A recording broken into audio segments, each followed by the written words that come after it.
दिया है। देखिए, पिछली क्लास में हमने आपके साथ डिस्कस किया था कि भारत की स्थिति उत्तर पूर्वी भाग में है, नॉर्थ ईस्ट पार्ट में है इंडिया। हमने आपको ये भी बताया था कि इंडिया का लैटिट्यूडनल एक्सपेंशन 8 डिग्री 4 मिनट से 37 डिग्री 6 मिनट तक है, लेकिन इंदिरा पॉइंट से अगर लें तो ये 6 डिग्री 45 मिनट नॉर्थ से शुरू होता है और 37 डिग्री 7 मिनट तक 37 डिग्री 6 मिनट नॉर्थ तक यानी इंदिरा कॉल तक है। ईस्ट और वेस्ट के बारे में ही हमने आपको बताया था कि हमारा देशांतरी विस्तार कितना है, 68 डिग्री 7 मिनट से 97 डिग्री 25 मिनट तक। इतना भी जाना था आपने, और इस चीज को भी जाना था कि नॉर्थ साउथ डिस्टेंस हमारा अक्षांशीय हमारा विस्तार 30 डिग्री का है, चाहे आप उत्तर दक्षिण देखें या पूर्व पश्चिम देखें। हमने इन सब के साथ क्षेत्रफल के बारे में भी जानकारी आपको दी थी, और एनसीईआरटी से संबंधित जो भी फैक्ट बनते हैं उसके बारे में दिया था जानकारी। लेकिन अब हम राज्यों से संबंधित कुछ क्वेश्चंस और डाटा से संबंधित कुछ क्वेश्चंस आपके साथ करेंगे जो आपके एग्जाम में पूछे जाते रहे हैं।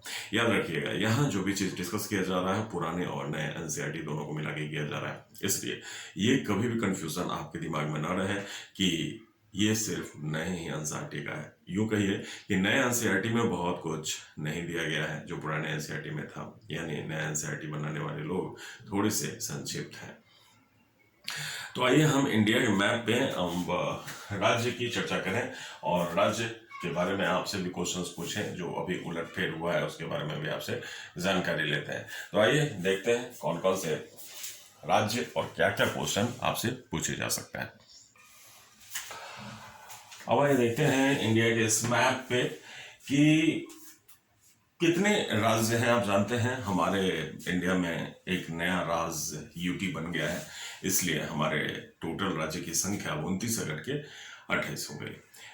तो अब हम देखते हैं ये सारे राज्य कहाँ कहाँ पे हैं। आप जानते हैं इन राज्यों का कहाँ कहाँ पे लोकेशंस हैं। तो आप सबसे पहले मुझे बताइए, अगर नया राज्य जो केंद्र शासित प्रदेश में तब्दील हो गया वो है जम्मू एंड कश्मीर यहाँ पे।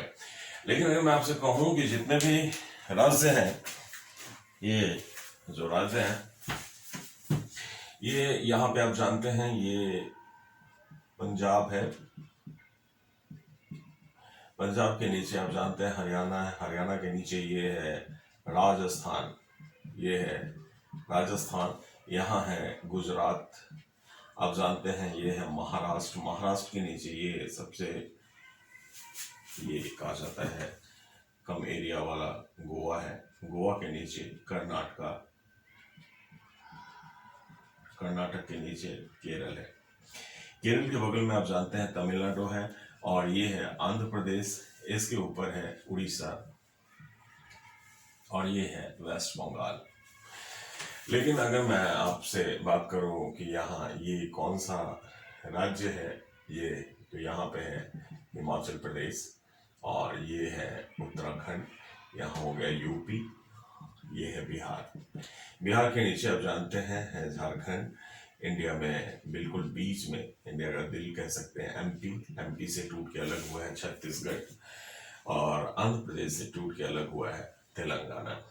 ये आपके मुख्य भाग में। नॉर्थ ईस्ट में अगर बात करें तो ये क्षेत्र आपका सिक्किम है, ये सिक्किम है, और ये जो क्षेत्र आप देख रहे हैं दिस इज मेघालय, ये है आपका मेघालय, मेघालय, ये आपका क्षेत्र अरुणाचल प्रदेश है, और ये बीच में आसाम, अरुणाचल प्रदेश के नीचे है नागालैंड, और उसके नीचे है मणिपुर,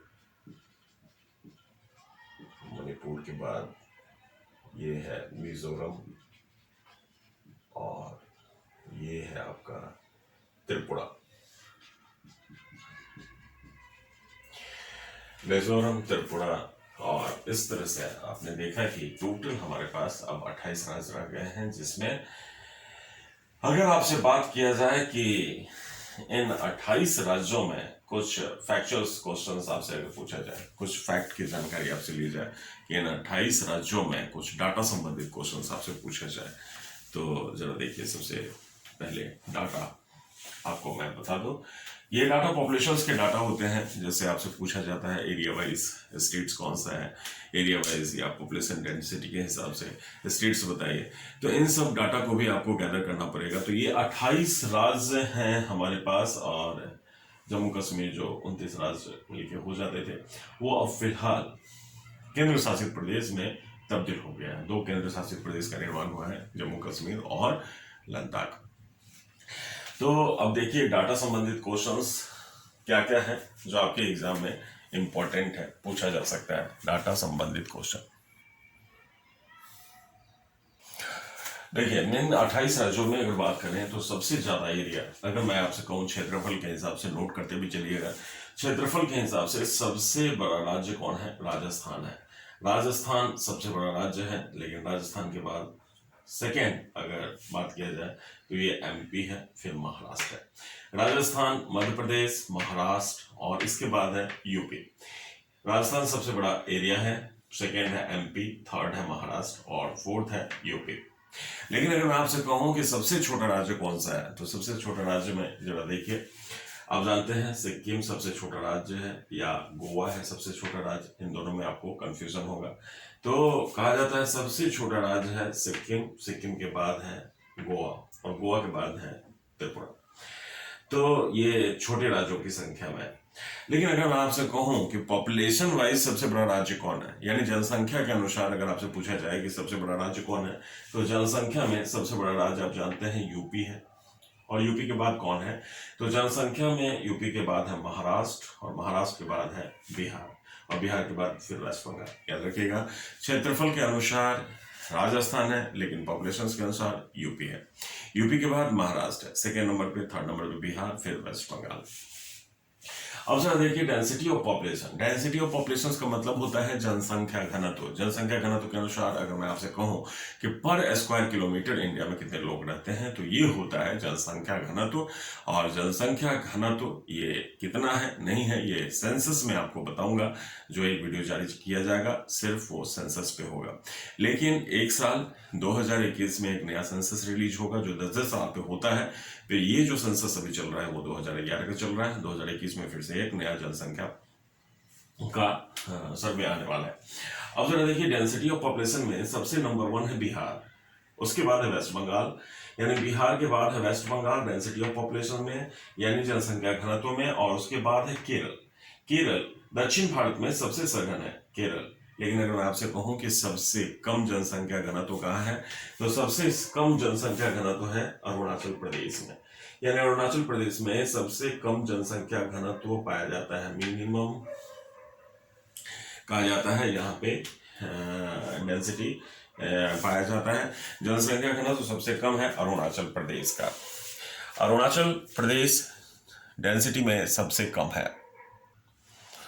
तो अरुणाचल प्रदेश में डेंसिटी सबसे कम है। अरुणाचल में डेंसिटी सबसे कम है, उसके बाद डेंसिटी सबसे कम है मिजोरम का, उसके बाद है सिक्किम का। यानी डेंसिटी आप समझ गए।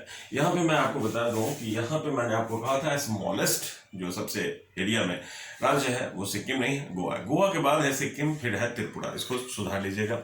इसके बाद अब सवाल आता है कि एजुकेशन में किसका स्थान है, तो एजुकेशन याद रखिएगा, साक्षरता किसको कहते हैं? लिखना पढ़ना समझना। जो व्यक्ति किसी चीज को पढ़ लेता है और उसी चीज को लिख लेता है और पढ़ा हुआ चीज समझ में आ रहा है उसे, तो उसे हम साक्षर कहते हैं। यहाँ कोई क्वालिफिकेशंस की जरूरत नहीं बताई गई है, या ये नहीं बताया गया है कि वो 10th पास हो या 12th पास हो, बस लिखना पढ़ना समझना। इसीलिए हम आए दिन वृद्ध साक्षरता भी बढ़ाए जा रहे हैं। यानी अखबार कोई पढ़ ले रहा है तो वो साक्षर है। अब जरा देखिए लिटरेसी। हमारे इंडिया में जानते हैं सबसे ज्यादा लिटरेसी कहाँ है, तो केरल में है। और केरल में लिटरेसी होने का कारण आप जानते हैं क्या है, तो कहा जाता है कि विश्व में सबसे ज्यादा एजुकेशन किस धर्म में है, तो ईसाई में है। और ईसाई मिशनरीज अपने धर्म के अस्तित्व के लिए लड़ाई लड़ती आ रही है। क्यों? क्योंकि उसका एजुकेशन सबसे अच्छा होता है, और एजुकेशन सबसे अच्छा होने का एक ड्रॉबैक भी है, और पॉजिटिव चीज ये भी होता है कि फर्टिलिटी रेट कम हो जाती है, लोग बच्चे कम पैदा करते हैं, यानी ग्रोथ रेट बहुत कम हो जाता है। तो वो लोग धर्म को बचाने के लिए दूसरे धर्म वाले लोगों को अपने धर्म में लाने की कोशिश करते हैं। यही कारण है कि हमारे इंडिया में बहुत सारे लोग जो पश्चिम से आए ईसाई थे, उन लोगों ने चाहा कि नहीं, माइनॉरिटीज वाले एरिया को, जो मुस्लिम है या फिर जनजातीय एरिया को अपने कब्जे में ले लें और वहाँ धर्म का प्रचार करके उन्हें शिक्षा ग्रहण कराएं, उन्हें धर्म का। इनसे दो चीज़ों का समस्या उनके धर्म में कम हो रहा था। एक तो उनके धर्म के लोगों की संख्या बढ़ रही थी, और दूसरा एजुकेशन, हमारे लिए एजुकेशन और लिटरेसी भी बढ़ रहा था। तो केरल में कहा जाता है भारी मात्रा में यहाँ पे एजुकेशंस को बढ़ाया गया है, और एजुकेशन बढ़ने का कारण एक बहुत बड़ा ईसाई मिशनरीज भी कहा जाता है। दूसरा केरल के बाद है मिजोरम, मिजोरम के बाद है त्रिपुरा। तो ये केरल, मिजोरम, त्रिपुरा, ये जो है नॉर्थ ईस्ट में अगर बढ़ रहा है एजुकेशन, इसका कारण क्या है? ईसाई मिशनरीज का प्रचार इन लोगों ने किया है यहाँ जनजातीय क्षेत्रों में। लेकिन अगर मैं आपसे कहूँ कि सबसे कम साक्षरता कहाँ है, तो सबसे कम साक्षरता आप जानते हैं बिहार में है। बिहार के बाद है अरुणाचल प्रदेश। यहाँ जो अरुणाचल प्रदेश का एरिया है ये काफ़ी हाई एल्टीट्यूड्स पे है, इसलिए यहाँ पे ईसाई मिशनरीज का प्रचार बहुत ज़्यादा नहीं हो पाया। ये जो एरिया है दुर्गम क्षेत्र जनजातियों का, इधर देखेंगे चर्च बहुत बनाए गए हैं। अरुणाचल प्रदेश में थोड़ा तादाद इसका कम रह गया। साक्षरता यहाँ सबसे सेकेंड नंबर पे है, तीसरे नंबर पे तेलंगाना है, और चौथे नंबर पे राजस्थान है। तो अगर मैं आपसे कहूं कि एजुकेशन का हमारे इंडिया में ये हाल है, तो आप जानते हैं एजुकेशन के बाद सेक्स रेशियो, लिंग अनुपात क्या होता है? लिंग अनुपात आप जानते हैं क्या होता है? प्रति 1000 पुरुषों पे महिलाओं की संख्या। देखिए, कहा जाता है कि हमारे यहाँ पुरुष ज्यादा है या महिलाएं ज्यादा है। अगर नेचुरल बर्थ की बात करेंगे तो एक सर्वे के अनुसार कहा जाता है कि अगर नेचुरल बर्थ देखा जाए तो बच्ची ज्यादा पैदा होती है। रूस में दुनिया का सबसे ज्यादा सेक्स रेशियो है, यानी महिलाएं सबसे ज्यादा है रसिया में पुरुषों की तुलना में। लेकिन अगर मैं आपसे कहूं कि इंडिया में ये होते हुए भी, यानी बच्चे पैदा होते हैं, बच्ची पैदा होती है और बल्कि ज़्यादा होती है, हमारे इंडिया में इसको प्रतिकूल बना दिया गया। और इसका एक ही कारण है जो कहा जाता है, जो तो कहिए बहुत कारण है, लेकिन हमारे इंडिया में जहाँ भी ये सेक्स रेशियो कम रहा है उसका कारण रहा है कन्या भ्रूण हत्या, जिसको हम कहते हैं फीमेल फ्यूटिसाइड्स। तो ये सेक्स रेशियो सबसे ज़्यादा कहाँ है? तो जरा देखिए, सबसे ज़्यादा है केरल में। और आप जानते हैं केरल में एजुकेशन बहुत अच्छा है, जिसके कारण लोग समझदार बन गए हैं और बच्चियों को मारने की घटना कम हो गई। केरल के बाद तमिलनाडु और आंध्र प्रदेश है। केरल, तमिलनाडु, आंध्र प्रदेश, यूं कहिए दक्षिण भारत में सेक्स रेशियो की स्थिति थोड़ी संतुलन बनाए हुए है एजुकेशन के कारण। लेकिन अगर मैं कहूँ सबसे कम सेक्स रेशियो कहाँ है, तो ये है हरियाणा में, और उसके बाद पंजाब का स्थान आता है। पहले जम्मू कश्मीर भी था। यानी नॉर्थ वेस्ट रीजन में अगर आप देखेंगे तो सेक्स रेशियो बहुत कम है। नॉर्थ वेस्ट रीजन में यहाँ पे कहा जाता है सेक्स रेशियो का कम होने का कारण एक तो कन्या भ्रूण हत्या है। कन्या भ्रूण हत्या के पीछे भी एजुकेशन कहा जा सकता है, या मेथोडोलॉजी आपका कहा जा सकता है। आप ऑर्थोडॉक्स हैं, पुराने विचारधारा के लोग हैं, वही मानते हैं जो समाज आपको कहता है, तो उससे आपको आगे आने के लिए एजुकेशन लेना होगा और मॉडर्न युग में, आधुनिक युग में पुरुषों से कंधे मिलाने की बात करनी होगी। तो यहाँ पे आप देखिए, यहाँ पे पॉपुलेशन अगर देखेंगे तो यो है। अब जरा देखिए सेक्स रेशियो बहुत कम है। लेकिन अब अगर मैं आपसे कहूँ कि हमारे इंडिया में, अगर मैं आपसे कहूँ कि हमारे इंडिया में कौन सा राज्य है, अगर मैं आपसे कहूँ कि जो कहा जाता है मैक्सिमम राज्यों से घिरा हुआ है, अगर मैं आपसे कहूँ कि सबसे ज़्यादा स्टेट के साथ बाउंड्री बनाने वाला राज्य कौन है, तो सबसे ज्यादा स्टेट के साथ बाउंड्री बनाने वाला राज्य है यूपी। तो ये 8 राज्यों से घिरा हुआ है, 8 राज्य से घिरा हुआ है। तो याद रखिएगा, सबसे ज्यादा राज्यों से घिरा हुआ राज्य यूपी है।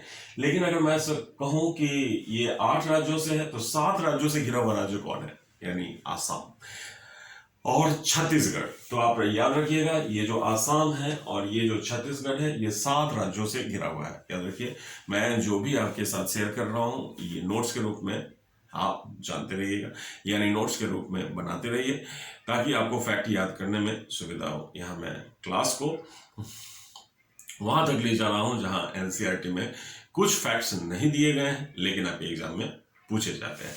तो 7 राज्यों से घिरा हुआ छत्तीसगढ़ है और आसाम है। इसके अलावा अगर मैं कहूँ 6 राज्यों से घिरा हुआ राज्य कौन है, तो 6 राज्यों से घिरा हुआ राज्य में आप देखेंगे महाराष्ट्र है, कर्नाटक है।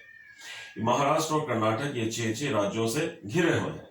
लेकिन अगर मैं आपसे कहूं कि जो नया राज्य बना है तेलंगाना, ये क्वेश्चन आपसे पूछा गया है, जो तेलंगाना है ये कितने राज्यों से घिरा हुआ है, तो ये तेलंगाना 5 राज्यों से घिरा हुआ है, और ये एमपी भी 5 राज्यों से। यूं कहिए कि 5 राज्यों से और भी हैं, लेकिन आपको इससे ज्यादा क्वेश्चंस याद नहीं करना है, क्योंकि हर राज्यों का अगर आप देखेंगे तो फिर आपको कंफ्यूजन होगा। यहां तक सिर्फ 3-4 स्टेट्स के जो सबसे बड़े हैं, यानी 8 राज्यों से, 7 राज्यों से, 6 राज्यों से और 5 राज्यों से।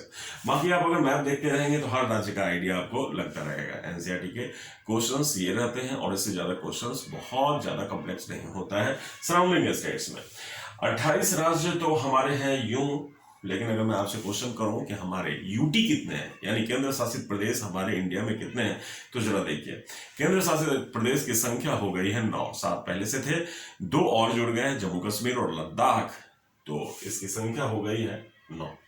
तो देखिए कौन कौन से हैं, जरा इस पे हम फोकस करते हैं। तो जरा देखिए केंद्र शासित प्रदेश कौन कौन से हैं।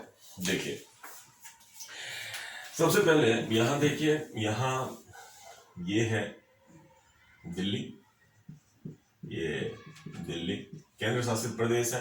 पंजाब और हरियाणा की राजधानी आप जानते हैं कौन है, तो ये चंडीगढ़, चंडीगढ़ चंडीगढ़ है। उसके बाद यहां आप देखेंगे गुजरात में है दमन, दमन एंड दीव, तो ये जो दीव है ये यहां है दीव, ये दीव यहां। महाराष्ट्र में है दादर एवं नागर हवेली, दादर एंड नागर हवेली, दादर एंड नागर हवेली। अब मुझे एक चीज बताइए, कौन सा ऐसा केंद्र शासित प्रदेश है जो 3 राज्यों में अलग अलग फैला हुआ है, तो आप जानते हैं ये पौंडीचेरी है, जो पहले कभी फ्रांसीसी कॉलोनी रहा करती थी, अब ये कहा जाता है 3 राज्यों में। तो जहां जहां फ्रांसीसी कॉलोनी थी वो सब चले गए, तो ये केंद्र शासित प्रदेश में तब्दील कर दिए। अब जरा देखिए कौन कौन है, तो ये आंध्र प्रदेश में एक यनम है, ये आंध्र प्रदेश में यनम, ये भी पौंडीचेरी है, पौंडीचेरी का पार्ट है। तमिलनाडु में कराईकल है, कराईकल, ये भी पौंडीचेरी का पार्ट है। और केरल में माहे है, माहे, माहे। तो अगर आपसे पूछा जाए कि कौन सा केंद्र शासित प्रदेश है जो 3 राज्यों में अलग अलग फैला हुआ है, तो ये है पौंडीचेरी। इसके अलावा आपका जो अरब सागर का सबसे बड़ा द्वीप समूह है ये है लक्षद्वीप, ये लक्षद्वीप, ये भी एक केंद्र शासित प्रदेश है। और दूसरा है अंडमान निकोबार, जो बंगाल की खाड़ी का सबसे बड़ा द्वीप समूह है, ये बे ऑफ बंगाल है। बे ऑफ बंगाल में अंडमान निकोबार, अंडमान निकोबार ये 7 हो गए। लेकिन इसके अलावा जम्मू एंड कश्मीर और लद्दाख, ये लद्दाख है। तो कुल मिला के हो गए ये 9, जम्मू कश्मीर और लद्दाख। अब सवाल उठता है कि ये 9 हमारे केंद्र शासित प्रदेश हैं। अब जरा देखिए, जम्मू एंड कश्मीर और लद्दाख को 31 अक्टूबर 2019 से मान्यता दे दिया गया यूनियन टेरिटरी का। तो जब भी आपसे क्वेश्चन पूछा जाए कि जम्मू कश्मीर और लद्दाख को भारत के संविधान में यूनियन टेरिटरी का दर्जा कब से दिया गया है, तो 31 अक्टूबर 2019। एक और चीज, इससे पहले 2 अगस्त 2019 में एक प्रस्ताव लाया गया था जिसमें दमन एंड दीव को और दादर नगर हवेली को एक ही यूनियन टेरिटरी के रूप में तब्दील करने की बात की गई थी, और उसको भी एक्सेप्ट कर लिया गया था। तो यूं कहिए कि दमन एंड दीव और दादर नगर हवेली को भी एक कर दिया गया है। Dadar and Nagar Haveli and Daman and Diu दोनों को मर्ज कर दिया गया है अगस्त 2019। लेकिन अगर मैं आपसे कहूं कि अब वर्तमान में यूनियन टेरिटरी यूं कहेंगे तो कितने हो गए, तो पहले 7 थे, एक को मर्ज कर दिया गया तो 6 हो गया, 2 और जुड़ गए जम्मू कश्मीर और लद्दाख तो 8 हो गया। तो कुल 8 यूनियन टेरिटरी आपके पास अभी वर्तमान में है। अब सवाल उठता है कि इसके अलावा इंडिया में कुछ और भी चीजें हैं जो आपको जाननी चाहिए। देखिए, अगर मैं आपसे कहूं कि इंडिया में जो गल्फ है, जो मैंने आपको लोकेशन ऑफ इंडिया के बारे में बताया था। तो गल्फ कौन कौन से हैं, तो जरा देखिए, ये गल्फ होता है पानी का नैरो पार्ट में कॉन्टिनेंट के क्षेत्र में घुसा हुआ भाग। तो ये जो गल्फ है, ये दो गल्फ यहां देखिए, एक गल्फ यहां है, इस गल्फ को कहते हैं गल्फ ऑफ कच्छ, कच्छ की खाड़ी कहते हैं। और इस गल्फ को, यानी ये जो गल्फ है, इसको हम कहते हैं gulf of Cambay, gulf of Cambay, इसे कहते हैं खंभात की खाड़ी। दूसरा, पिछली क्लास में हमने आपको ये भी बताया था कि इंडिया को श्रीलंका से एक ब्रिज जोड़ता है और इस ब्रिज का नाम है एडम्स ब्रिज, इस ब्रिज का नाम है एडम्स ब्रिज, ये ब्रिज है एडम्स ब्रिज। और एडम्स ब्रिज के नीचे वाला पार्ट है, ये है गल्फ ऑफ मन्नार, मन्नार की खाड़ी कहते हैं इसको। और इसके ऊपर ये जो क्षेत्र है, ये बंगाल की खाड़ी है। लेकिन मैंने आपको बताया था कि यहां से नीचे ये इंडियन ओशियन का पार्ट हो जाता है, इंडियन ओशियन। यूं कहिए कि इंडियन ओशियन के दो ब्रांच हैं, एक बे ऑफ बंगाल और एक गल्फ ऑफ मन्नार।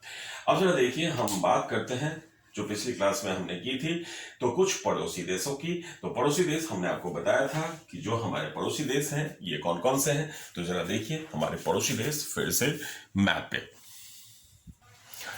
यानी हमारे पड़ोसी देशों में हमने आपको बताया था कि यहाँ पे हमारा सबसे अच्छा पड़ोसी देश है जो पाकिस्तान है, यहाँ अफगानिस्तान है, ये है चाइना का क्षेत्र, ये नेपाल का है, ये भूटान है, ये म्यांमार और नीचे बांग्लादेश है। हमारे 7 ऐसे पड़ोसी देश हैं जो हमसे जुड़े हुए हैं, किस रूप में, स्थलीय सीमा बनाते हुए, यानी जिसको हम इंटरनेशनल बाउंड्री कहते हैं। लेकिन अगर मैं आपसे कहूं कि यहां से लेकर यहां तक, मैंने आपको बताया था कि ये इंटरनेशनल बाउंड्री कितने देशों से बनता है, तो मैंने आपको बताया था ये 7 है जो पिछली क्लास में हमने आपको बताया था, जिसमें सबसे बड़ी सीमा किसकी है, बांग्लादेश की है।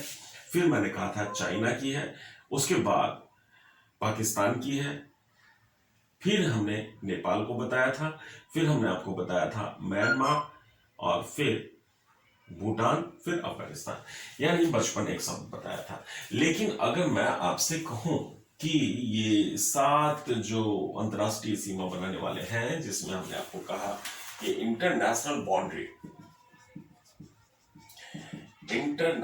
बाउंड्री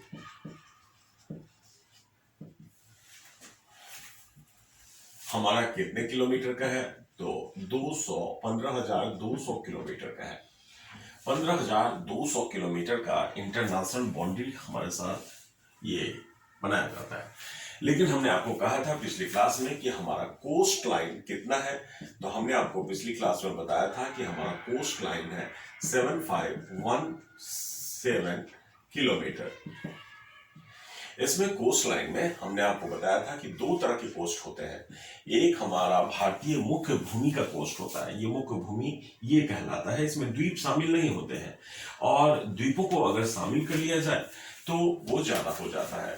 तो इसमें मेनलैंड या सब कॉन्टिनेंट अगर देखें तो 6100 किलोमीटर का मेनलैंड का है, मुख्य भूमि का, और आइलैंड्स कोस्ट अगर आपको इसमें जोड़ दिया जाए तो 1417 किलोमीटर का आइलैंड्स का कोस्ट है। तो ये दोनों मिलके ये हो जाते हैं 7517 किलोमीटर। तो अगर मैं आपसे कहूं कि ये टोटल बाउंड्री हमारी कितनी है, तो टोटल बाउंड्री हमारी 22,717 किलोमीटर की है। तो ये हमारा टोटल कोस्ट है। इसका मतलब है हमारी सुरक्षा 22,717 किलोमीटर में करनी होगी। इसके अलावा हमने आपको ये भी बताया था कि हमारा जो पार्ट है, ये जो कोस्ट वाला पार्ट है, इसमें मैंने आपको 2 तरह का कोस्ट बताया था। एक, कितना समुद्र है जो हमारे सुरक्षा की दृष्टि से हमारे अधीन है, तो मैंने आपको बताया था कि ये समुद्री सीमा हमारी कितनी है, तो 12 नॉटिकल मील्स है। और हमने आपको बताया था कि 1824 मीटर होता है एक समुद्री मील। तो 1824 मीटर का मतलब 1.8 किलोमीटर होता है एक नॉटिकल माइल्स, यानी 1 नॉटिकल माइल्स एक समुद्री मील 1824 24 मीटर होता है, 1.8 किलोमीटर। उसी तरह से मैंने बताया था ये 1 मील जो होता है 1.6 किलोमीटर होता है, 1.6 किलोमीटर होता है। तो इस आधार पे हमने आपको बताया था कि हमारा जो समुद्री सीमा है ये 12 नॉटिकल मिल्स है, जो लगभग 21.9 किलोमीटर आता है अगर कॉन्टिनेंट्स पे देखें तो। यानी अगर कोस्ट पे आप खड़े हो जाएं तो आपको कितने दूर आगे तक सुरक्षा करनी है, तो लगभग 22 किलोमीटर आगे तक सुरक्षा आपको करनी है। लेकिन एक चीज और भी हमने आपको बताया था, हमने कहा था कि ईईजेड अनन्य आर्थिक क्षेत्र क्या होता है। तो अनन्य आर्थिक क्षेत्र के बारे में मैंने बताया था कि समुद्र में वह दूरी जहां तक आप संसाधन निकालने के लिए स्वतंत्र है, अनन्य आर्थिक क्षेत्र कहलाता है। मैंने आपको बताया था ये 200 नॉटिकल माइल्स के करीब होता है। यानी कोस्ट पे आप खड़े हैं तो 200 नॉटिकल माइल्स तक आप संसाधन निकाल सकते हैं, पेट्रोल निकाल सकते हैं, मैग्नीशियम निकाल सकते हैं, मीथेन गैस निकाल सकते हैं, वगैरह वगैरह, बहुत सारे मत्स्यन कर सकते हैं, वगैरह वगैरह। तो ये ईजेड का क्षेत्र है। इसके अलावा जरा देखिए, हमने आपको बताया था कि ये जो स्थलीय सीमा है 15,200 किलोमीटर है। लेकिन अगर आपसे मैं क्वेश्चन करूं कि 15,200 किलोमीटर्स में कितने राज्य आते हैं जिनके पास इंटरनेशनल बाउंड्री है, यानी अंतर्राष्ट्रीय सीमा बनाने वाले राज्य कितने हैं, तो अंतर्राष्ट्रीय सीमा बनाने वाले राज्यों में हमने आपको बताया ये पहले 17 थे, जम्मू कश्मीर की यूटी हो जाने से अब ये 16 हो गए। तो 16 राज्य हैं जो स्थलीय यानी अंतर्राष्ट्रीय सीमा बनाते हैं, अंतर्राष्ट्रीय सीमा बनाते हैं। तो देखिए यहां पे मैं लिख देता हूं, the state having international boundary. मैंने आपको कहा कि वह राज्य जो अंतर्राष्ट्रीय सीमा बनाते हैं वो 16 है। जैसे यहां से शुरू करते हैं, गुजरात, राजस्थान, हरियाणा, पंजाब, हिमाचल प्रदेश, उत्तराखंड, यूपी, बिहार, सिक्किम, आसाम, अरुणाचल प्रदेश, नागालैंड, मणिपुर, मिजोरम, त्रिपुरा, मेघालय। तो ये टोटल 16 है। अब इन राज्यों में जो अंतर्राष्ट्रीय सीमा बनाते हैं उसमें सबसे लंबी अंतर्राष्ट्रीय सीमा किसकी बनती है, तो लॉन्गेस्ट इंटरनेशनल बाउंड्री किसका है, लॉन्गेस्ट इंटरनेशनल बाउंड्री। अगर आपसे पूछा जाए कि लॉन्गेस्ट इंटरनेशनल बाउंड्री किसका है, तो ये है अरुणाचल प्रदेश का, अरुणाचल प्रदेश। इन सारे फैक्ट्स को आप याद रखिए। और अगर मैं आपसे कहूं कि सबसे छोटा अंतर्राष्ट्रीय सीमा बनाने वाला राज्य कौन है, तो सिक्किम है। तो स्मॉलेस्ट, सबसे छोटा अंतर्राष्ट्रीय सीमा कौन बनाता है, स्मॉलेस्ट इंटरनेशनल बाउंड्री,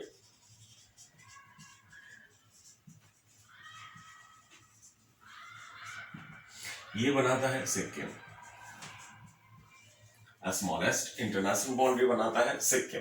तो सबसे ज्यादा लंबाई अंतर्राष्ट्रीय सीमा की किसकी है, अरुणाचल की, और सबसे छोटी सिक्किम। अब आपसे ये भी क्वेश्चन पूछा जा सकता है कि ये अरुणाचल प्रदेश कितने पड़ोसी देशों से घिरा हुआ है, तो मुझे बताइए अरुणाचल प्रदेश कितने पड़ोसी देशों से घिरा हुआ है, अरुणाचल प्रदेश कितने पड़ोसी देशों से घिरा हुआ है। तो अरुणाचल प्रदेश देखिए, चाइना है, भूटान है और म्यांमार है, 3 पड़ोसी देशों से घिरा हुआ है, याद रखिएगा। इसी तरह से अगर आपसे पूछा जाए सिक्किम कितने पड़ोसी देशों से घिरा हुआ है, सिक्किम, तो सिक्किम कितने पड़ोसी देशों से घिरा हुआ है, तो सिक्किम घिरा हुआ है 3 से। एक तो नेपाल है, दूसरा है भूटान और तीसरा है चाइना। तो ये नेपाल, भूटान और चाइना है सिक्किम।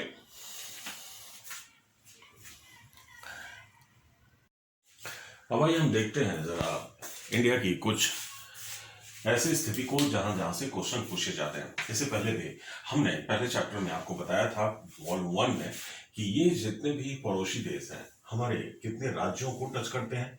तो हमने आपको बताया था कि जम्मू कश्मीर के यूनियन टेरिटरी बनने के पहले ये 17 थे, लेकिन अब ये 16 है। यानी हमारे पड़ोसी देशों से लगी हुई भारतीय राज्यों की सीमा 16 है। 16 यानी स्थलीय सीमा। लेकिन अगर मैं आपसे कहूँ फिर से कि हमारे कौन से पड़ोसी देश हैं जो हिंद महासागर के दो द्वीपीय देश हैं, तो दो द्वीपीय देश में एक है श्रीलंका और दूसरा है मालदीव। मालदीव। अब मुझे बताइए, जितने भी पड़ोसी देश हैं, 7 पड़ोसी देश जो स्थलीय हैं और 2 पड़ोसी देश जो हमारे समुद्री या हिंद महासागरीय द्वीप हैं। यूं तो कहा जाता है इंडोनेशिया भी हमारा एक पड़ोसी देश है जो ग्रेट निकोबार से सबसे नजदीक है। लेकिन अगर मैं आपसे ये बात करूं कि जितने भी पड़ोसी देश हैं इनमें से किससे किससे हमारी लड़ाई हो चुकी है, तो आपकी जुबान पे 2 ही देश आएंगे, एक तो चाइना और दूसरा पाकिस्तान। देखिए, पाकिस्तान और चाइना से हमारा विवाद होता आ रहा है और विवाद की वजह आप जानते हैं, जमीन की लड़ाई है। यानी भारतीय सीमा में बहुत सारे ऐसे भी क्षेत्र हैं जो विवादित हैं, यानी भारत का कुछ क्षेत्रों में आधिपत्य जमाना और पाकिस्तान का उसके खिलाफ नारा लगाना। 1971 हो या 1965 हो या 1962 हो, इन दोनों देशों के साथ हमारा विवादित मुद्दा अभी तक सुलझा नहीं है। इसलिए 1947 के बाद जब इंडिया पाकिस्तान का निर्माण हुआ था, तो पाकिस्तान का आधिपत्य हो गया हमारे कुछ क्षेत्र पे। और ये जो क्षेत्र आप देख रहे हैं, ये क्षेत्र पाकिस्तान के कब्जे में है, जिसका नाम पीओके है, यानी पाक ऑक्युपाइड कश्मीर। 1962 चाइना के साथ और 1965 चाइना के साथ, तो इन दो लड़ाई में हम कुछ क्षेत्र गंवा बैठे। और ये था अक्साई चीन। चाइना ने इस क्षेत्र का नाम अक्साई चीन रखा है, जो लद्दाख के पूर्व में है। इस 1962 में हमने तिब्बत के एक बहुत बड़े क्षेत्र को भी खो दिया। हमारे इंडिया के भूभाग में चाइना का कुछ क्षेत्र में कब्जा हो गया और अक्साई चीन का निर्माण हो गया। वास्तव में बांग्लादेश के साथ या फिर म्यांमार के साथ, भूटान और नेपाल के साथ कोई वैसा सीमा विवाद हमारा नहीं रहा। बांग्लादेश के साथ था, तो अभी 2 साल पहले हमने इस इंटरनेशनल बाउंड्री को कुछ गांव देके और कुछ गांव लेके इम्प्लीमेंट कर लिया और उसको सुधार लिया। लेकिन बांग्लादेश के साथ हमारा अंतर्राष्ट्रीय कोई विवाद जमीन को लेके नहीं है, इसलिए कोई अंतर्राष्ट्रीय हमने समझौता भी नहीं किया हुआ है। हाँ, वहाँ इन्फिल्ट्रेशन की समस्या है, यानी वहाँ के बहुत सारे लोग हमारे इंडिया में घुसपैठिए के रूप में रह रहे हैं, जिनका रिकॉर्ड वहाँ नहीं है न यहाँ है। इसी तरह से म्यांमार के कुछ मुस्लिम हैं जिसको रोहिंग्या कहते हैं, वहाँ के लोग हमारे आसाम के क्षेत्र में या नॉर्थ ईस्ट पार्ट में फैलना शुरू हो गए। ये सब छोटी छोटी समस्या आ रही है। अब जरा देखिए, 1947 में भारत पाकिस्तान का जब निर्माण हुआ तो बंटवारा भी हुआ, और बंटवारे के लिए हमने एक कमीशन बनाई थी, रेड क्लिफ, जो बॉर्डर कमीशन के चेयरपर्सन थे। बॉर्डर कमीशन के चेयरपर्सन रेड क्लिफ बनाए गए थे और उस आधार पर भारत और पाकिस्तान के बीच एक सीमा बनाया गया और वो था रेड क्लिफ लाइन। ये रेड क्लिफ लाइन देख रहे हैं आप, ये red Cliff line. Red Cliff line आगे पीओके के पास विवादित हो जाता है और इस जगह का नाम, यानी इस लाइन का नाम रख दिया गया LOC। इसका मतलब होता है line of control. Line of control का एक मतलब ये भी होता है, ये एक सीज फायर लाइन है, यानी किसी भी तरफ से गोलीबारी नहीं की जा सकती, लेकिन आए दिन हम करते हैं। इस समझौते का उल्लंघन तो बार बार हो रहा है, तो आए दिन भी आप देखते हैं गोली चलती रहती है। हमारे भी कुछ जवान शहीद होते हैं, उनके भी कुछ जवान शहीद होते हैं। इसी तरह से हमने चाइना के साथ भी एक समझौता किया हुआ है और इस समझौते का नाम है मैकमोहन लाइन। मैकमोहन लाइन ये इंडिया और चाइना के बीच है। ये जो अंतर्राष्ट्रीय सीमा है, ये देख रहे हैं आप, ये है मैकमोहन लाइन। लेकिन मैकमोहन लाइन यहां विवादित हो जाता है और इस लाइन का नाम रख दिया गया LOAC। इसका मतलब होता है line of actual control, line of actual control. अब जरा देखिए, पाक ऑक्युपाइड कश्मीर पाकिस्तान के बनने के पहले हमारा पाकिस्तान से होकर मध्य एशिया में एक रास्ता हुआ करता था। अफगानिस्तान होते हुए बहुत सारे लोग हमारे इंडिया में आए थे हिंदू पर्वत को पार करके। लेकिन यहाँ से हमारा समझौता बहुत पहले से है अब इंडिया और अफगानिस्तान के बीच। लेकिन ये वर्तमान में पाकिस्तान POK और अफगानिस्तान के बीच है, POK और अफगानिस्तान के बीच है, और ये है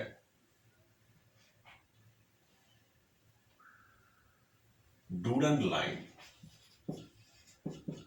तो डूडन लाइन के बारे में अगर आपसे पूछा जाए कि किन दो देशों के बीच है, तो खास करके ये POK और अफगानिस्तान के बीच है। तो POK एक विवादित क्षेत्र है, अफगानिस्तान के बीच वास्तव में ये था पहले इंडिया और अफगानिस्तान के बीच। इसके अलावा चलो देखिए, इसके अलावा अगर मैं आपसे कहूं कि ये लक्षद्वीप और मालदीव ये समुद्र में है।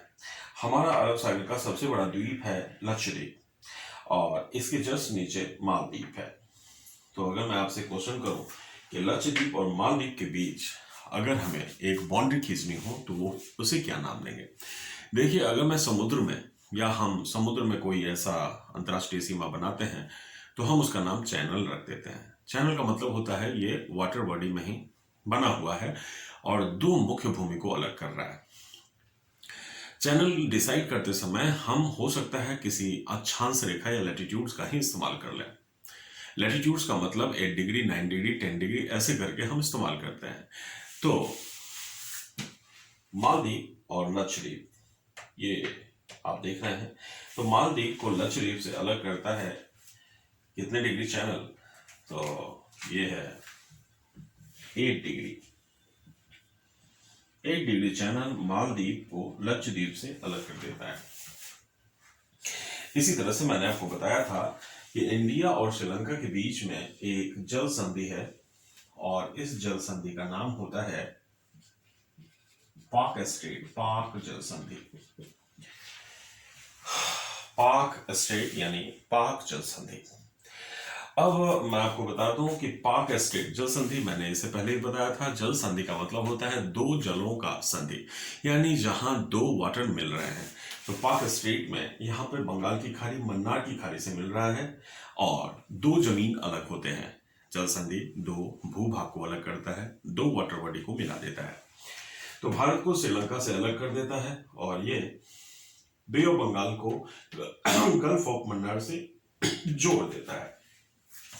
अब जरा देखिए, अगर मैं आपसे बात करूं कि ये जो पाकिस्तान है या अफगानिस्तान है या फिर चाइना है, म्यांमार है या बांग्लादेश है, ये हमारे किस किस राज्य को टच करते हैं, यानी इनसे लगने वाली कौन कौन से राज्य की सीमा आती है। तो पाकिस्तान से लगने वाले राज्य जरा देखिए, यानी इन 7 पड़ोसी देशों के साथ हमारे कौन कौन से राज्य अपनी सीमा साझा करते हैं। तो देखते हैं, सबसे पहले आइए पाकिस्तान के साथ लगने वाले राज्य। पाकिस्तान के साथ लगने वाले राज्य कौन कौन से हैं, इसी तरह से हम आपको सबके बारे में बताएंगे।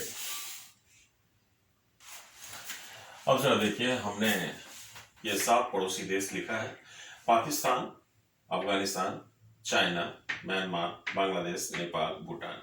अब जरा देखिए, पाकिस्तान की सीमा 3 राज्यों से लगती है। पहले जम्मू कश्मीर से भी लगती थी, लेकिन जम्मू कश्मीर अब यूनियन टेरिटरी हो गया है, तो पाकिस्तान की सीमा इन 3 राज्यों से लग रही है। अगर आपसे पूछा जाए इनमें से सबसे लंबी सीमा किसके साथ है, तो राजस्थान के साथ सबसे लॉन्गेस्ट, और पंजाब के साथ सबसे स्मॉलेस्ट सीमा है, सबसे छोटी सीमा है। इसी तरह से अफगानिस्तान के साथ लगने वाले राज्य जम्मू कश्मीर का POK क्षेत्र है, जहां डूरंट लाइन है जो सबसे छोटी अंतर्राष्ट्रीय सीमा है। चाइना के साथ कौन सा राज्य लगता है, तो हिमाचल प्रदेश, उत्तराखंड, सिक्किम, अरुणाचल प्रदेश। पहले जम्मू कश्मीर भी था, जो अब यूनियन टेरिटरी बन गया है। तो चाइना के साथ सबसे लंबी सीमा अरुणाचल की है, सबसे लंबी सीमा है अरुणाचल प्रदेश। और सबसे छोटी सीमा अगर आप देखेंगे तो ये सिक्किम है, सबसे छोटी सीमा। इसी तरह से म्यांमार के साथ लगने वाली जो सीमा है वो अरुणाचल प्रदेश है, वहां देखिए। फिर नागालैंड है, मणिपुर है, मिजोरम है। तो सबसे लंबी सीमा आप जानते हैं किसके साथ लगेगी, अरुणाचल प्रदेश, लॉन्गेस्ट। और सबसे छोटी सीमा मणिपुर के साथ लगती है, स्मॉलेस्ट। अब आइए बांग्लादेश में। देखिए बांग्लादेश के साथ लगने वाले राज्यों में वेस्ट बंगाल, आसाम, मेघालय, त्रिपुरा, मिजोरम। वेस्ट बंगाल सबसे लंबी सीमा है, लॉन्गेस्ट। और सबसे छोटी सीमा किसके साथ होगी, तो मिजोरम के साथ, स्मॉलेस्ट। लेकिन आप जानते हैं कि कौन सा राज्य है, अगर आपसे पूछा जाए कि कौन सा राज्य है जो तीन तरफ से बांग्लादेश से घिरा हुआ है, तो यहाँ फिगर में देखिए ये त्रिपुरा है। त्रिपुरा तीन तरफ से बांग्लादेश से घिरा हुआ है, इधर से, इधर से, इधर से, तीन तरफ से बांग्लादेश से घिरा हुआ है।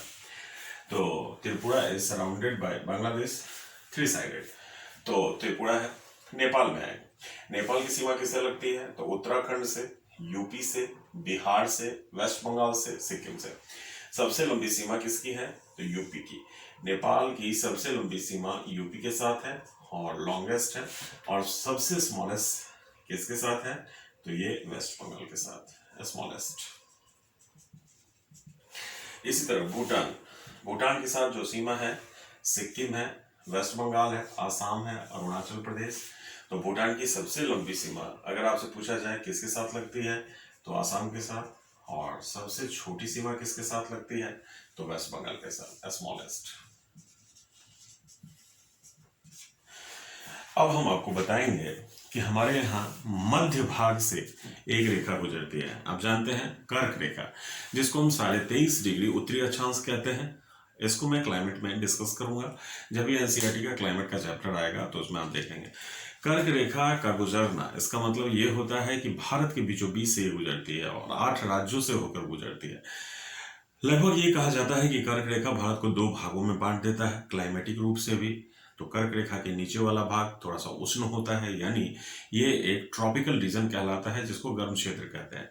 कर्क रेखा के ऊपर वाला जो पार्ट है उसको उत्तर भारत में हम समशीतोष्ण या शीतोष्ण कह सकते हैं, यानी टेम्परेट रीजन हम कहते हैं। इसीलिए इंडिया में क्लाइमेटिक दृष्टि से आप देखेंगे 2 भाग है, एक कर्क रेखा के ऊपर, एक कर्क रेखा के नीचे। लेकिन इन सभी जगह पे मानसूनी जलवायु ही पाई जाती है। अब मानसून क्या है, मानसून को समझने के लिए आपको नेक्स्ट चैप्टर में, यानी भारत के क्लाइमेटिक चैप्टर में रहना होगा, जो मैं आपको एनसीईआरटी के तीसरे या चौथे चैप्टर में बताऊंगा। तो मानसून क्या होता है, उसके कॉन्सेप्ट को जानने के लिए पूरा कॉन्सेप्ट एंड कंसेप्शन मैं आपको उसमें डिस्कस करूंगा। तो कर्क रेखा अगर आपसे पूछा जाए कितने राज्यों से गुजरती है, तो आइए हम उसके बारे में डिस्कस करते हैं। ये 8 राज्यों से गुजरती है, जिसमें सबसे ज्यादा लंबाई इसकी मध्य प्रदेश में है और सबसे छोटी लंबाई यूं तो कहा जाता है त्रिपुरा में। लेकिन अगर मैं आपसे कहूं कि कर्क रेखा पे किन किन राज्यों का कैपिटल है और कौन कौन सिटी इसके बहुत करीब में पड़ता है, तो इसको मैं आपको एक मैप में बता देता हूँ और थोड़ा सा डिस्कस भी कर देता हूँ। तो आइए देखिए कर्क रेखा कहाँ कहाँ से गुजरती है। देखिए कर्क रेखा कौन सी है, तो ये जरा देखिए, कर्क रेखा बिल्कुल यहाँ से गुजर रही है, इंडिया के बिल्कुल बीचों बीच से, थोड़ा सा ऊपर से है।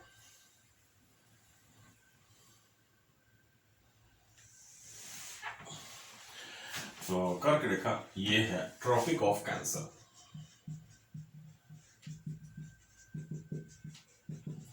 तो ये ट्रॉपिक ऑफ कैंसर है, जिसको हम कहते हैं 23.5 डिग्री उत्तरी अक्षांश। तो यहाँ देखिए Tropic of Cancer passes through 8 states of India, यानी ये 8 राज्यों से होकर गुजरती है कर्क रेखा। कौन कौन है, तो गुजरात है, राजस्थान है, एमपी है, छत्तीसगढ़ है, झारखंड है, वेस्ट बंगाल है, त्रिपुरा और मिजोरम। इसमें अगर मैं आपसे कहूँ कि सबसे ज्यादा लंबाई कर्क रेखा की कहाँ है, तो मध्य प्रदेश में सबसे ज्यादा लंबाई है, तो लॉन्गेस्ट। तो लॉन्गेस्ट यहाँ है, सबसे स्मॉलेस्ट अगर मैं आपसे कहूँ सबसे छोटी कर्क रेखा कहाँ है, सबसे छोटी, तो ये है स्मॉलेस्ट। स्मॉलेस्ट तो सबसे छोटी कर्क रेखा यहाँ है, सबसे छोटी स्मॉलेस्ट।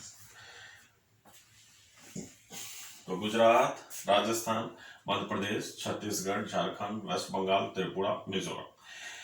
अब अगर मैं कहूँ, मैंने कहा कि कौन सा कैपिटल है जो बिल्कुल ट्रॉपिक ऑफ कैंसर पे है, तो देखिए यहाँ पे झारखंड की राजधानी है और ये बिल्कुल कर्क रेखा के ऊपर ही है, ये है रांची। रांची। अब अगर मैं कहूँ फिर भोपाल है, भोपाल, फिर है गांधीनगर, गांधीनगर गुजरात की राजधानी। तो यहाँ देखिए, अगर आपसे पूछा जाए बिल्कुल लाइन पे ही कौन है, तो सिटी अगर मैं आपसे कहूँ कौन कौन सा सिटी है जो बिल्कुल कर्क रेखा पे है, तो ये रांची ऑन द लाइन है। लेकिन अगर मैं कहूँ उसके बाद नियरेस्ट कौन है, तो भोपाल है। उसके बाद कौन है, तो सॉरी, उसके बाद कौन है, तो त्रिपुरा की राजधानी है आइजॉल, ये है। उसके बाद है भोपाल, उसके बाद है गांधीनगर। तो डिस्टेंस के अनुसार इस तरह से है, रांची, आइजोल, भोपाल, गांधीनगर। रांची झारखंड की राजधानी, आइजोल त्रिपुरा की राजधानी, सॉरी मिजोरम की राजधानी, भोपाल मध्य प्रदेश, गांधीनगर गुजरात की राजधानी। तो ये सिटी है। अब जरा देखिए एनसीईआरटी में कुछ तथ्य हैं, कुछ फैक्ट्स हैं, उसको भी आपको याद करने चाहिए, उसको भी मैं यहाँ पे राइट डाउन कर देता हूँ ताकि उसको भी आप बार बार देखते रहिए वीडियो, ताकि आपको समझ में आए। तो ये आप याद कर लीजिए, नोट कर लीजिए, इससे आगे हम बढ़ते हैं। मुझे बताइए आप, इंडिया में टोटल कितने मेट्रो सिटी हैं? तो मेट्रो सिटी कितने हैं? तो आप लोग कहेंगे 4 हैं सर, 5 हैं, 6 हैं, 7 हैं। तो नहीं, मेट्रो सिटी क्या होता है पहले मैं आपको बता दूं। मेट्रो सिटी उसको कहते हैं जहां का पॉपुलेशन 10 लाख से ऊपर हो और जहां का 75% आबादी गैर कृषि कार्य में लगे हो या प्राथमिक सेक्टर में ना हो, प्राइमरी सेक्टर में नहीं हो। जैसे प्राइमरी सेक्टर में एग्रीकल्चर आता है, एनिमल हस्बेंड्री, हंटिंग, या फिर आपका माइनिंग है, ये सब नहीं हो, प्राइमरी सेक्टर में नहीं हो। तो 75% आबादी अगर कहा जाता है कि प्राइमरी सेक्टर में नहीं है, किसी और कार्य में लगी हुई है 75% आबादी, तो हम उसको मेट्रो मान लेते हैं। हमारे यहाँ लगभग मेट्रो सिटी की संख्या 35 है। अब जरा ध्यान रखिएगा, ये 35 जो मेट्रो सिटी है, इसमें अधिकतर तो आप देखेंगे कैपिटल ही है, और कैपिटल के अलावा भी जैसे यूपी में सबसे ज़्यादा मेट्रो सिटी है। तो इस तरह से आपको इन सारे मेट्रो सिटी को मैप पे ड्रॉ करना होगा, और मैप पे ड्रॉ ही नहीं करना होगा, एक दूसरे के रिलेटिव कहा जाता है लैटिट्यूड या लॉन्गिट्यूड्स को भी देखना होगा। सर कभी कभी ये भी पूछा जाता है कि भारत का सबसे पूरब में अवस्थित राजधानी नगर कौन है? तो सबसे पूरब में याद रखिएगा कोहिमा है, नागालैंड की राजधानी सबसे पूरब में उपस्थित है। इसी तरह से आपसे पूछा जाता है कभी कभी कि ये दार्जिलिंग और आगरा एक ही लैटिट्यूड्स पे है अवस्थित, लेकिन कभी कभी आपसे ये पूछ दिया जाता है कि दोनों के तापमान में जमीन आसमान का फर्क है। तो ये ऊंचाई के कारण ऐसा होता है, क्योंकि आप जैसे जैसे धरातल से ऊपर की तरफ जाते हैं टेम्परेचर डाउन होता है प्रति 1000 मीटर 6.5 डिग्री सेल्सियस। तो एल्टीट्यूड्स का कारण होता है। इसी तरह से बहुत सारा आपसे ये भी क्वेश्चंस पूछ दिया जाता है, इनमें से 10 डिग्री लैटिट्यूड्स के आसपास सबसे निकट कौन सा शहर होगा? तो ये 35 जो मेट्रो सिटी है उसको आप खोज के निकालिए और लैटिट्यूड्स डिसाइड कीजिए। यहाँ पे मैं कुछ सिटी का जो आपके एनसीईआरटी में फोकस किया गया है उसके बारे में मैं यहाँ लिख देता हूँ और उसके लैटिट्यूड्स को भी बता देता हूँ, ताकि आपको एनसीईआरटी से संबंधित अगर कोई क्वेश्चंस पूछा जाए तो उसको हल कर लें। कुछ नगरों को आपको देखना होगा, जैसे एनसीईआरटी में जो फोकस है उसको जरूर याद रखिए, या याद नहीं रखिए तो आप इतना जरूर देख लीजिए कि कौन सा नगर किसके पूरब में है। ये जरूर देखिए कि सबसे पूरब में कौन है, जहां आपको कंफ्यूजन हो। अब ऐसा नहीं कि आपसे पूछा जाए कि दिसपुर असम का जो राजधानी है और चंडीगढ़ में कौन ईस्ट है, तो वो ऐसे जान जाएंगे आप। लेकिन अगर आपसे पूछ दिया जाए कि जैसलमेर और भोपाल, थोड़ा सा कंफ्यूजन हो रहा है कि भोपाल है, भोपाल में भी आप कहेंगे नहीं भोपाल ज़्यादा ईस्ट में है और जैसलमेर वेस्ट में। लेकिन अगर मैं कह दूँ कि नहीं जैसलमेर में, और बताइए मैं कह दूँ कि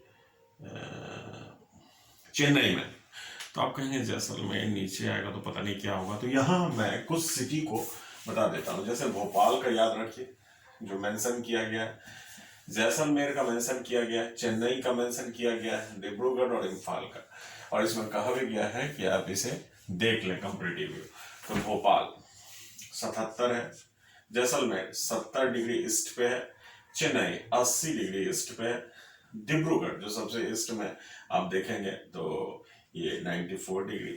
और अगर आपसे पूछा जाए कि सबसे ईस्ट में कौन है, तो वो है कोहिमा।